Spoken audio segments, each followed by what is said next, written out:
સુરતમાં ફાયર વિભાગે tuition classes seal કરતા એસોસિએશન મનપા કચેરીએ પહોંચ્યું.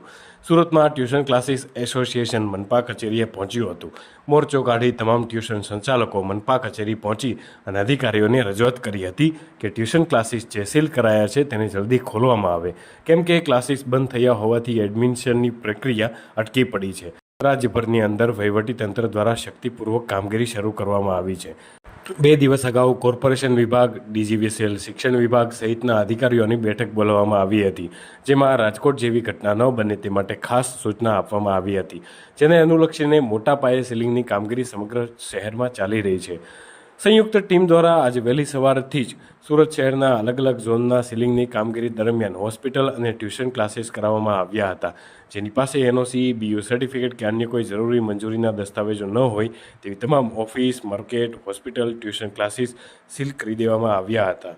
ત્યારે આજે સૌએ એકઠા થઈને મનપા કચેરી ખાતે વિરોધ નોંધાવ્યો હતો અને સત્વરે આ સીલ અંગે કાર્યવાહી કરાય તે માટેની માંગ કરાઈ હતી.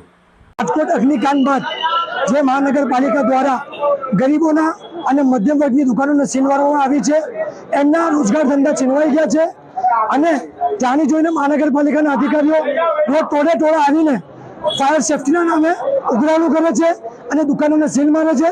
આજે અમે સુરત યુથ કોંગ્રેસ તરફથી કમિશનરશ્રીને આવેદનપત્ર આપવામાં આવ્યા છે કે તમે ફાયર સેફ્ટીની પરમિશન વગર જે બિલ્ડિંગો બાંધી છે એના પર પરમિશન કેમ આપી?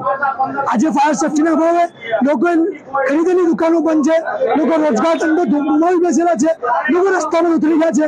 ત્યારે અમે હક માટે અહીંયા આવ્યા છે.